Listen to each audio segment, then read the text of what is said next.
Hi there, it's Erin. And I'm here to tell you about my personal practice theories, or PPTs. The first PPT I want to share with you is about honoring each student and the knowledge they bring with them to the classroom. In our shared space, we will use our voices to speak our truths as we have experienced them.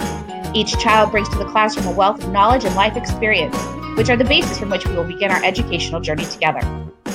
To illustrate what I mean, here are some samples of the theory this PPT is grounded in, what kinds of practices I will use, and the curriculum that will help students develop the type of skills they will need in the future, such as critical thinking, problem solving, and good communication. For example, using social justice to ground my teaching, I will provide my students with a variety of tools that they can use to explore global issues and current events. Some of these tools include a diverse set of authors, multimedia texts, and student selection and assessment style. Representation is a major factor in student engagement and helps create student buy-in.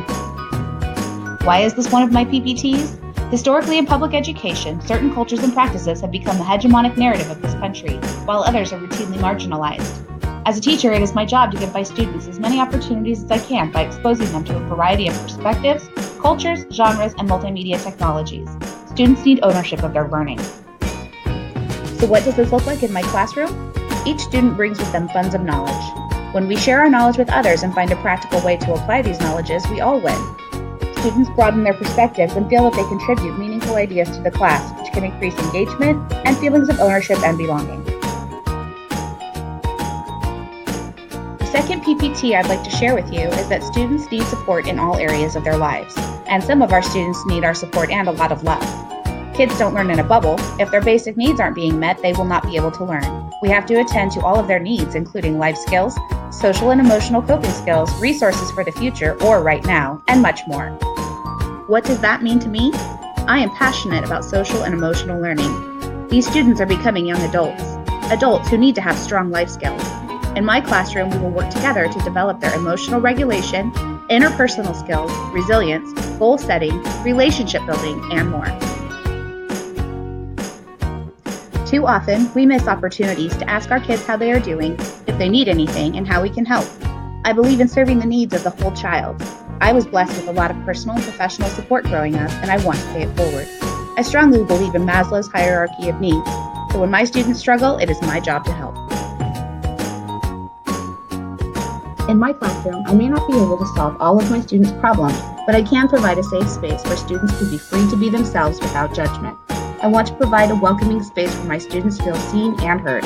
So metaphorically, I may not be able to stop the rain from falling, but I can offer you an umbrella. For my third PPT, students will not engage with what they don't find interesting, applicable, or useful, or relevant to their lives. Sometimes content can be inaccessible for a variety of reasons.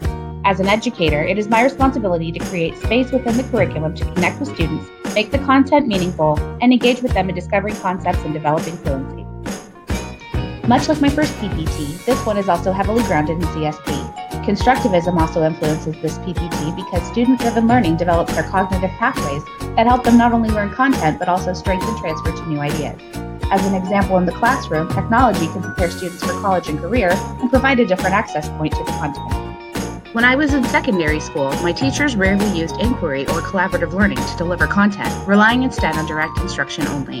This one-note method worked moderately well for me, but knowing what I know now, I am sure that many of my fellow students did not learn much in those years, mostly just the ability to memorize.